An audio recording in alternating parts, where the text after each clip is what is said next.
Bien.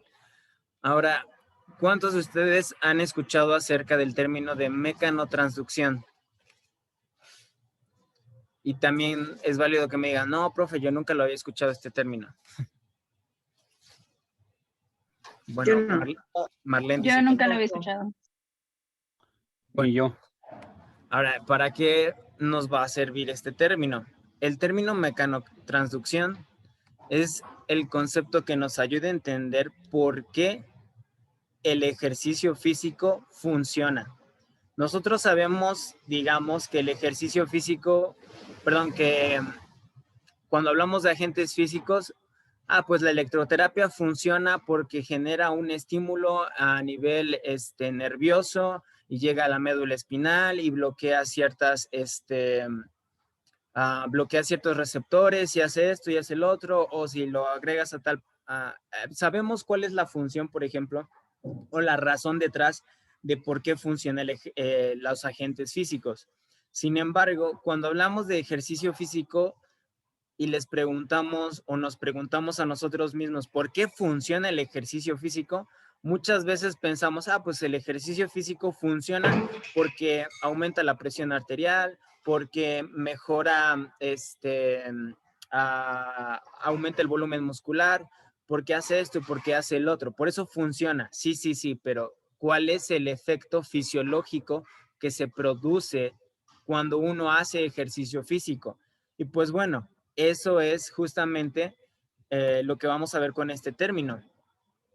Mecanotransducción es el proceso fisiológico donde las células van a detectar y responder a las cargas mecánicas y con esta finalidad van a generar una promoción del cambio estructural. Por eso funciona el ejercicio físico, porque las células van a captar estas cargas mecánicas. Es decir, una carga mecánica, hablamos de una compresión, hablamos de un estiramiento, hablamos de un salto. Estamos hablando de todas esas situaciones mecánicas a las cuales nos vamos a estar sometidos constantemente a lo largo del día a día y a lo largo de cuando hacemos ejercicio físico. Entonces, estas células detectan estos cambios y a través de eso se produce un cambio estructural. Ahora, como les había dicho, carga física va a referirse a la compresión, va a referirse al cizallamiento también. Esto va a causar una perturbación física de las células. En este caso, por ejemplo, cada vez que damos un paso, el tendón de Aquiles recibe una tracción y esta tracción va a ser hecha por el gastrocnemio, el sóleo, y esa misma tracción es detectada por las células y van a empezar a promover un cambio estructural. La clave es la perturbación física directa o indirecta de la célula, que se transforma en una variedad de productos químicos, señales dentro y entre las células. Igual si me falla mi internet, por favor me dicen, porque ahorita acabo de ver que me apareció. Su internet es inestable, así que si no se me escucha o no se me entiende algo, por favor me dicen para volver a repetirlo, ¿va? Bueno, entonces aquí para generar esta mecanotransducción, la clave va a centrarse en lo que se llama perturbación física. Es decir, esta célula va a detectar, por ejemplo, cuando hacemos una sentadilla. Ahora, si ustedes se dan cuenta, aquí en el título dice mecanocoupling o estímulo mecánico. La mecanotransducción va a tener 3 fases esencialmente. La primera fase se llama estímulo mecánico. Es el salto, es el correr, es ponerle un ejercicio con una pesa, con una mancuerna, con una pesa rusa, etc. Entonces, ese estímulo mecánico, la compresión, el cizallamiento, provocan una perturbación en la célula, provoca una deformación dependiendo del tipo, la magnitud y la duración de la carga. Y esto es lo que nosotros vamos a observar.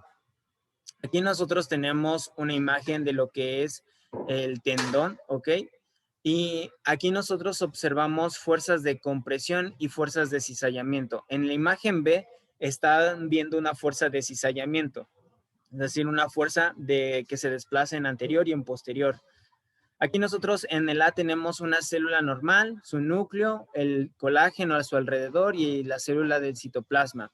Si ustedes se dan cuenta, está la célula normal, pero cuando se empieza a mover ese tendón, empieza a deformarse la célula y esta deformación va a causar un estímulo químico que al final va a ayudar a transformar a esta célula. Si se comprime, si se cizalla, todo eso genera una. La segunda fase de la mecanotransducción se llama comunicación célula-célula.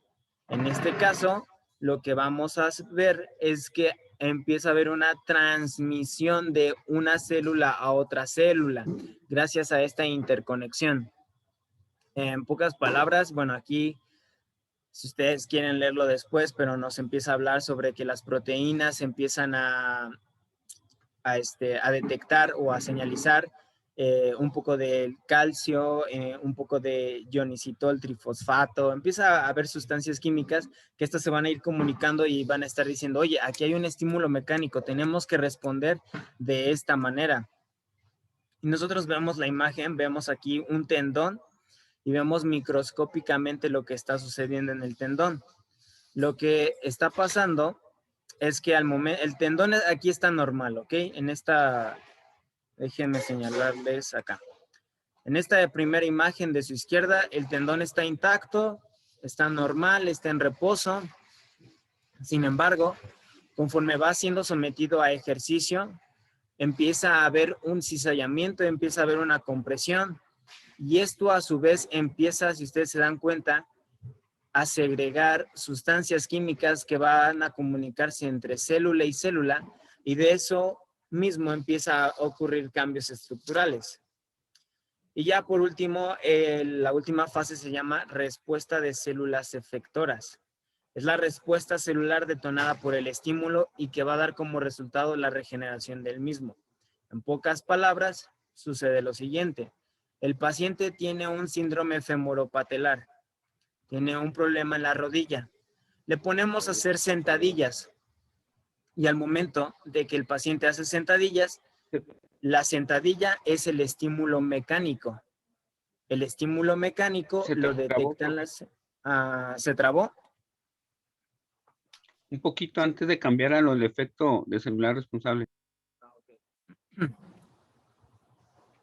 De aquí no sé si me alcanzaron a entender lo último, que en pocas palabras es en la célula del lado izquierdo se encuentra normal, mientras que del lado derecho ya empiezan a detectar el cizallamiento, la compresión, y empiezan a liberar calcio, empiezan a liberar otras sustancias químicas para comunicarse y al final dar una respuesta efectora.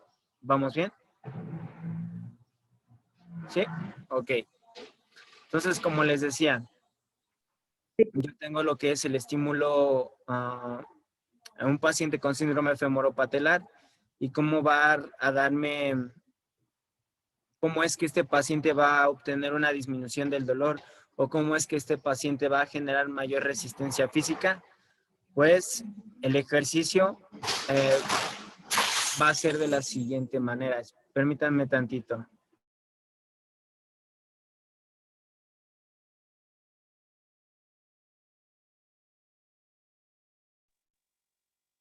Se volvió a trabar. No, él le cortó. Ajá, Sí, no sé cómo, pero no. Es que está ahí la chica haciendo el aseo, creo. Y se le cayó. Ah, ok. Muy bien, muchas gracias. Órale. Ya sabes que no hay por qué darlas. Ahí estamos. Lo que se ofrezca. Gracias, Michuy. Voy por un café y regreso. Tráete dos, mano.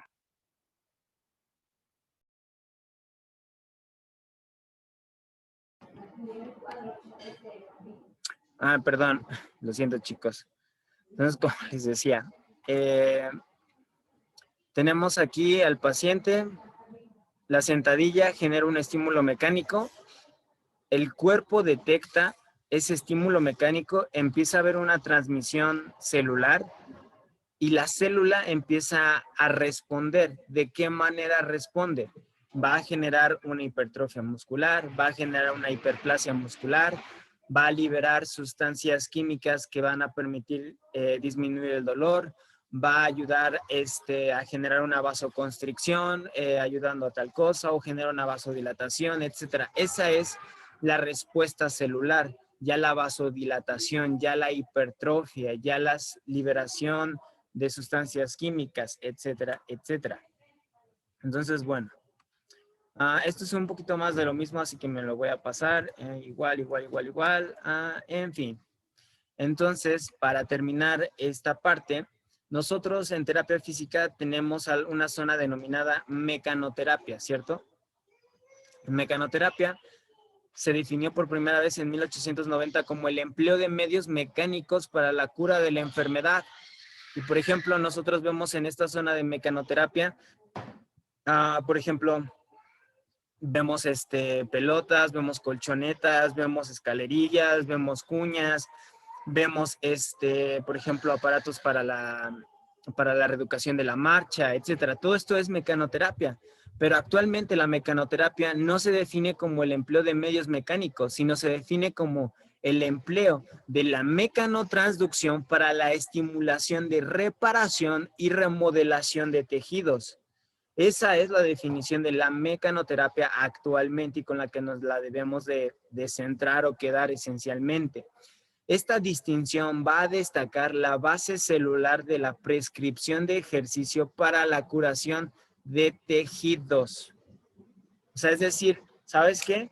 Mi pilar de tratamiento va a ser el ejercicio físico, porque el ejercicio físico va a estimular fisiológicamente las células para que den un efecto de respuesta celular para estimular la reparación, para remodelar el tejido. Si yo tengo un esguince de segundo grado con unas fibras de colágeno desorganizadas, lo que va a hacer el ejercicio físico es organizar esas fibras de colágeno en paralelo. Si yo lo que tengo es un déficit propioceptivo por esa misma desorganización, yo lo que voy a promover es una organización de los tejidos para que esos receptores propioceptivos se encuentren restaurados, ¿va? Eso es lo que vamos a nosotros trabajar con mecanotransducción. No sé si hay alguna duda hasta este momento. No. No. No. Pues bueno. Entonces déjenme... permítanme tantito, déjenme estar...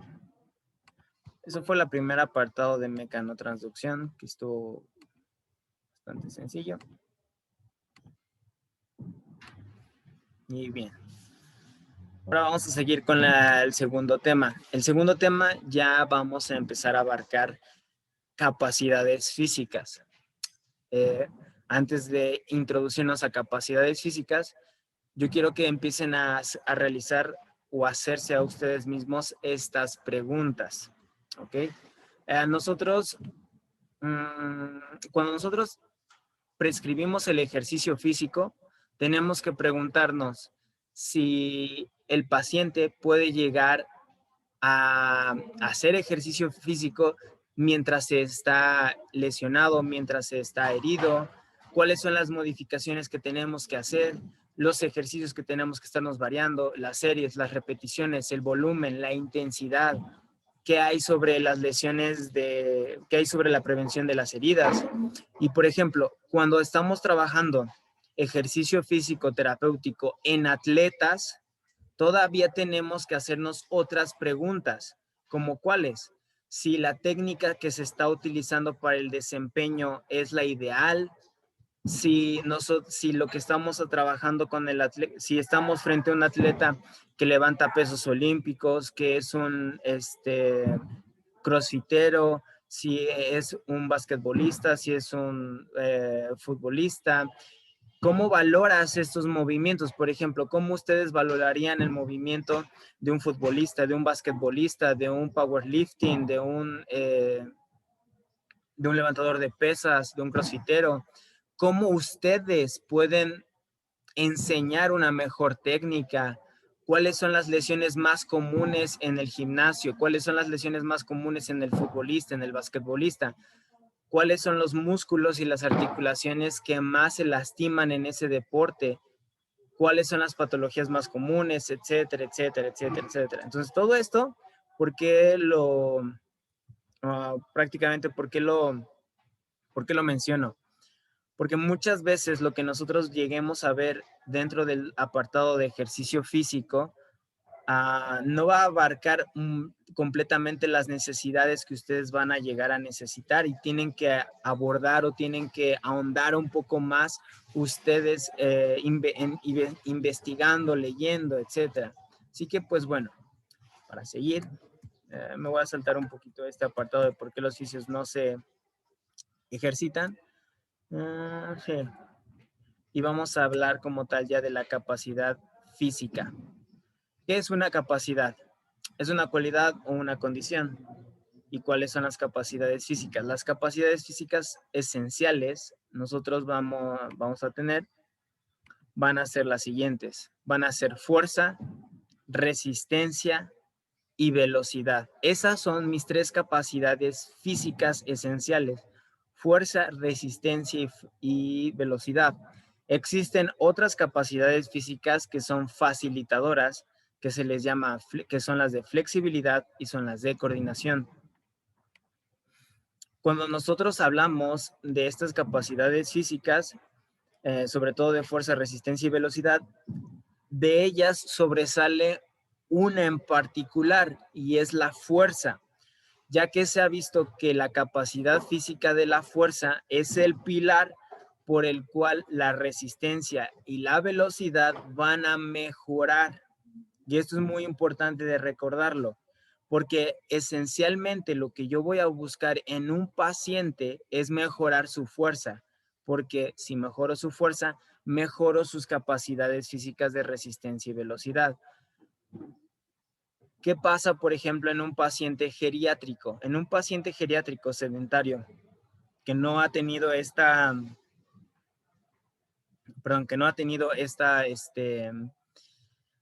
hábito de estarse ejercitando, cuando él se empieza a ejercitar a través del ejercicio, todas las capacidades físicas van a mejorar de manera igualitaria. O sea, la persona novata que inicie con el ejercicio, todo mejora en él y es muy, muy fácil observarlo. Sin embargo, aquí nosotros ya tendríamos que ir haciendo diferencias. ¿Por qué? ¿Cuántos de ustedes han visto que por lo general cuando se prescribe el ejercicio físico se prescribe 3x10? ¿Sabes qué? Vamos a hacer un ejercicio. ¿Cuántas series? ¿Cuántas repeticiones? 3 series, 10 repeticiones. Y ya, eso es todo. ¿Pero por qué? ¿Cuál es el objetivo que... Permítanme tantito.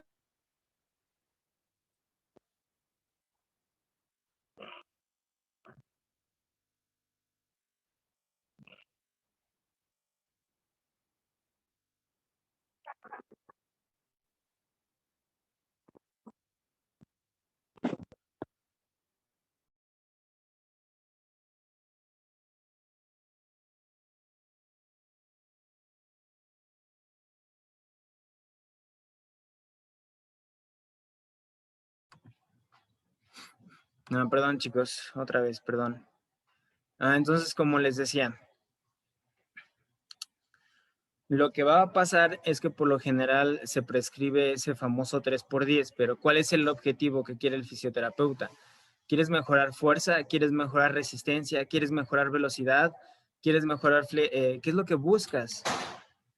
Lo que vamos a ir viendo a lo largo del cuatrimestre, que si nosotros esencialmente queremos mejorar la fuerza muscular, nosotros debemos de prescribir a un cierto porcentaje de carga y a un número de series en particular. Por lo general se llega a mencionar que para mejorar la fuerza, yo tengo que trabajar al 70-80% de mi capacidad con unas repeticiones de 6 a 8 con unas series de 3 a 4. Y por lo general nosotros no hacemos eso, sino simplemente prescribimos 3x10. O en resistencia, tendríamos que si quiero mejorar resistencia es al menos del 50% de mi capacidad, con más de 15 repeticiones, con más de 4 series y con un cierto tiempo de descanso que tiene que ser mínimo, etcétera. Entonces, la idea con estas clases es que quiero que ustedes empiecen a ver que ese 3x10 al menos ustedes ya tienen que irlo quitando de sus mentes. Habrá momentos y habrá situaciones en donde sí será necesario que ustedes prescriban 3 series por 10 repeticiones, pero no siempre tiene que ser así. En su momento, ya algún alumno me llegó a decir, profe, pero es que realmente la fuerza no es la capacidad física fundamental, sino es la resistencia. Y este alumno no me dio alguna base científica para poder decir eso, pero créanme que hay demasiados estudios actualmente que comprueban que lo que es la fuerza, si uno mejora la fuerza, mejora la resistencia muscular.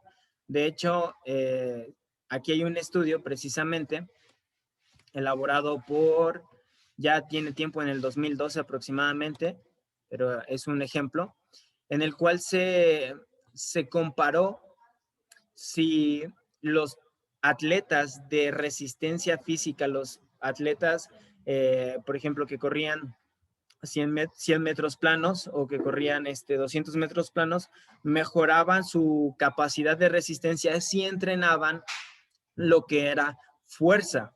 Y de hecho, al menos durante 6 a 16 semanas, que fue el entrenamiento que ellos tuvieron con entrenamiento de fuerza, se comprobó que sus fibras tipo 2B se convirtieron a fibras tipo 2A, siendo más resistentes a la fatiga, trabajando ejercicios de fuerza como sentadillas, como pesos muertos, obviamente sentadillas, pesos muertos a cierto porcentaje, a cierto, como a su 80-70% de su capacidad.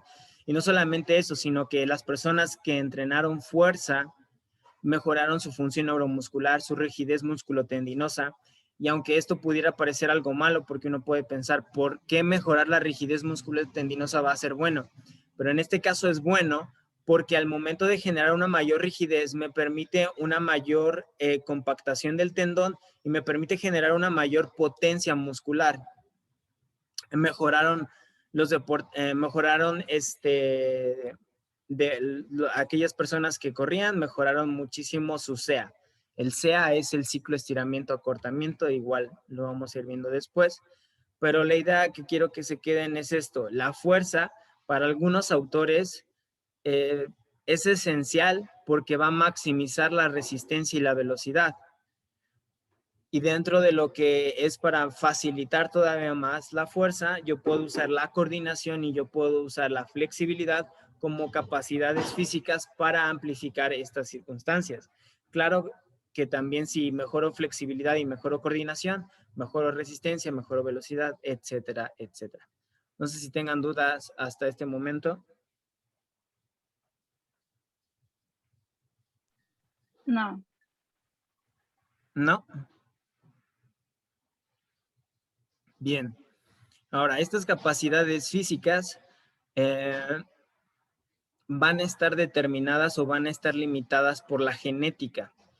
En un estudio, justamente en el que están observando en su lado derecho, se realizaron... ¿Perdón? ¿No? ¿Todo bien? Bien.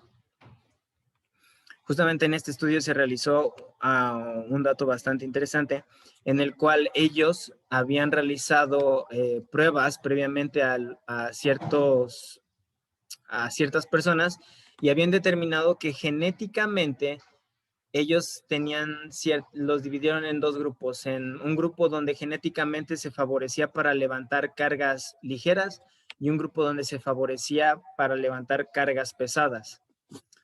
Entonces los dividieron de esa manera y resultó que aquellas personas que genéticamente estaban diseñadas para levantar una mayor carga, se demostró que ellos, por su genética, podían levantar mayores cargas a comparación a aquellos que no tenían la genética para cargar, para levantar cierto peso.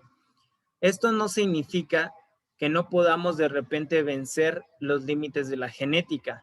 Una manera de vencer los límites de la genética que se ha estado investigando es a través de la nutrición. Y la nutrición ha demostrado que podemos cambiar nuestros genes, haciendo que podamos tener cierta predisposición para poder levantar más más cargas, para levantar más cargas pesadas. Entonces, aquí lo interesante es que la nutrición no solamente te cambia, digamos, estructuralmente, porque te nutre, porque te da los nutrientes suficientes para levantar un peso, no, sino que te lo está cambiando genéticamente. O sea, eso es todavía lo más interesante. Obviamente todavía hay estudios que están investigando sobre esa base, pero al final es interesante saber que se puede llegar a hacer eso. ¿Vamos bien? Sí, sí, maestro. Adelante, Venustiano. Sí, prácticamente tiene cierta ventaja genéticamente una persona de otra, con eso que usted nos comenta. Ajá, exactamente. Una persona va a tener cierta ventaja genética que otra. Por ejemplo, a pesar de que yo quiera ser como Usain Bolt y haga el entrenamiento o la rutina de Usain Bolt, genéticamente, como no soy Usain Bolt y como no tengo cierta carga genética similar a la de él, no voy a correr de la misma manera y no me voy a colocar ahora sí que no me voy a ver físicamente como él, muscularmente. Es por eso que a veces cuando se te dicen, ay, haz la rutina que hace Thor, o haz la rutina que hace Henry Cavill, o haz la rutina que hace tal persona, pues no te va a dar el mismo beneficio, porque genéticamente ellos también están predispuestos a algo, claro, y además de que usan ciertos complementos que les permiten, ¿no? Favorecer ese cuerpo que uno tiene, pero bueno. ¿Dudas hasta aquí? No, muy bien, maestro, gracias. Bien, de nada. Ahora, ¿cómo se clasifican las capacidades físicas? Habíamos visto que la clasificación que se mantiene hasta este momento como la más uniforme es la de fuerza, resistencia, velocidad, flexibilidad y coordinación. Esa es la clasificación más como versátil y más práctica. Sin embargo, existen diferentes clasificaciones. Hay algunos, por ejemplo, como Dassel y Haag, que te dicen es que existe la capacidad física de coordinación, capacidades físicas, cualidades mixtas como fuerza explosiva, fuerza de resistencia. Y hay algunos otros que te lo definen de esta manera, vean. Permítanme tantito, ahí está. Te lo definen como capacidades condicionales y capacidades coordinativas, siendo las condicionales fuerza, resistencia, rapidez o velocidad, y todavía fuerza le dicen fuerza máxima, fuerza rápida, fuerza explosiva, resistencia a la fuerza, resistencia aeróbica, anaeróbica, o sea, y capacidades coordinativas tenemos, por ejemplo, a las complejas como la orientación, la anticipación, el equilibrio, la reacción, o sea, son diferentes todavía clasificaciones de estas capacidades físicas. Y esto permite o nos va a permitir también entender que tenemos una gran variedad de capacidades y que por ende debo de trabajar dependiendo de mi paciente cada una de ellas. Tal vez en un paciente geriátrico no me interese tanto su capacidad de, por ejemplo, de anticipación, a diferencia de un futbolista que sí me interesa que tenga esta capacidad de reacción o anticipación. Sin embargo, al final, el hecho de, por ejemplo, trabajar con un paciente geriátrico, tal vez un poco de capacidad física de anticipación, pues bueno, me ayudará en ciertos aspectos para mejorar su vida diaria. En fin, la idea esencial es que ustedes vean que el ejercicio físico no solamente va a constar en fuerza, resistencia, velocidad, sino hay muchas más capacidades. ¿Vamos bien? Sí. Sí. Sí, pero ¿Sí? Muy bien, maestro. Ahora, Incluso, profe, había otra combinación de estas capacidades, ¿no? Había Ujú. resistencia a la velocidad, resistencia a la fuerza, Sí, resistencia a la resistencia, no sé, había en otro tipo en un libro que vi de evaluación física, ujú, venían ese tipo de combinaciones, por ejemplo, potencia, que es fuerza a la velocidad, ajá. es una combinación de esas. Entonces, hay un montonal de combinaciones de ese tipo de capacidades físicas, ¿no, profe? Sí, así es, Que no sé si exactamente. Perdón, la última parte no te entendí. digo que no sé si todavía se sigan tomando en cuenta esas, como le decía que, por ejemplo, resistencia a la velocidad, resistencia a la fuerza, resistencia a la misma resistencia, que había varias capacidades que no sé si todavía se sigan tomando en cuenta. Pues fíjate que ahí ya depende, sí se siguen tomando todavía en cuenta y sí tienen todavía cierto valor, tanto predictivo como clínico.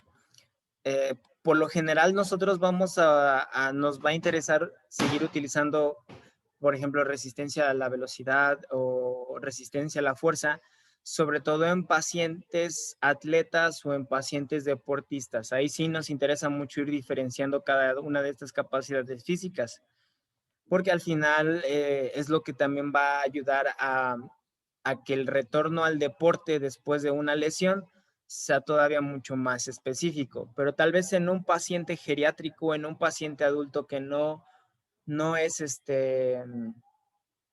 digamos, un deportista o apenas empieza con esto del ejercicio, tal vez lo ideal es centrarnos esencialmente en fuerza, resistencia, velocidad, flexibilidad y coordinación. Pero claro que sí todavía siguen teniendo cierta validez, tienen su uso clínico bastante acertado. También ustedes ahí ya tendrían que tener el criterio para decir, ok, en este caso a mí me interesa en especial checar o valorar o aplicar o mejorar su resistencia a la velocidad o su resistencia a la fuerza, ¿va? Entonces eso también es interesante. Y ahora algo que se me estaba pasando es que es muy difícil determinar dónde inicia una capacidad y dónde termina otra. Es decir, a veces en un paciente sedentario, como les había dicho, por lo general lo que es fuerza, resistencia y velocidad, todo mejora, absolutamente todo. Y como todo mejora, a veces por eso es como muy complicado decir cuándo, en qué momento inicia una capacidad y dónde termina otra. Pero ya en un atleta, ahí sí ya es un poquito más diferente y podemos ir definiendo dónde inicia una, dónde termina otra. Pero de manera general, población general, así tú le pongas el 3x10, puede mejorar fuerza y todo lo que hemos estado viendo. ¿Vamos bien? Sí, al Sí, parecer el objetivo es el mismo, pues, nomás que se trabó un poquito. sí. Pero sí, creo que queda claro, pues, como dice que es difícil determinar dónde inicia una capacidad y dónde inicia y dónde termina la otra, o dónde termina una e inicia la otra, ¿verdad? Exactamente. Ujú. Sí, exactamente eso mero. Pues bueno, para ir ya casi terminando, vamos a ver un poco sobre la capacidad física de fuerza, que es la primera que hemos estado viendo. Ahora, cuando hablamos de fuerza, tenemos que entender que la fuerza es una medida física, así que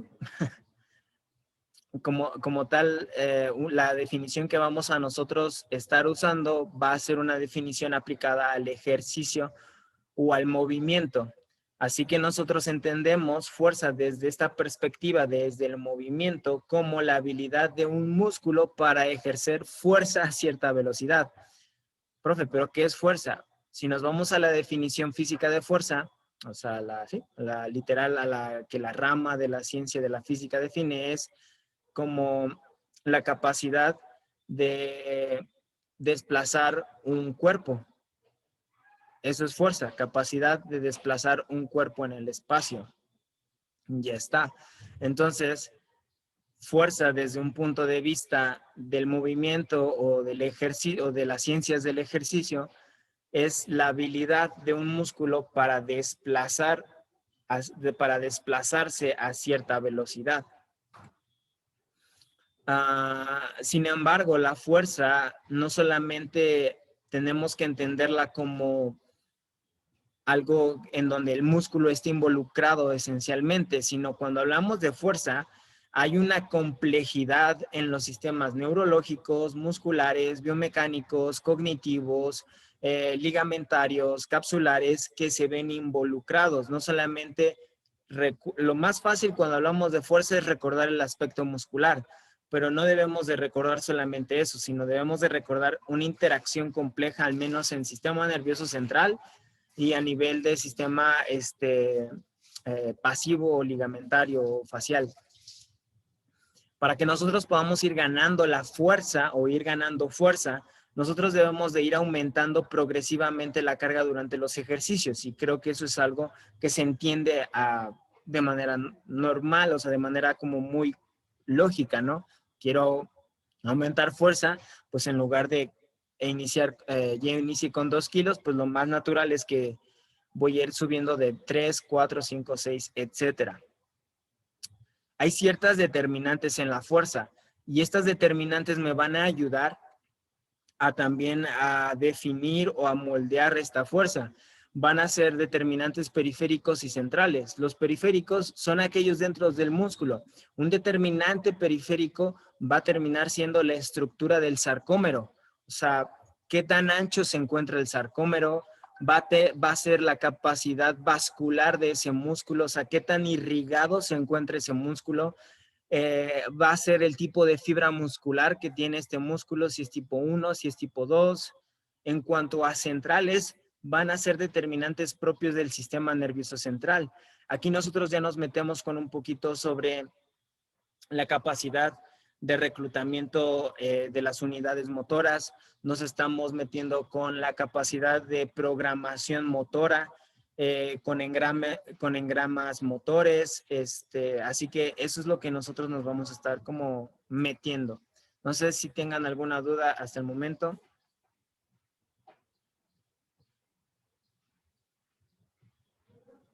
No, está bien. Profe. Pues bueno, nos quedan menos de un minuto, chicos. Vamos bien, Nos salimos y volvemos a entrar, ¿va?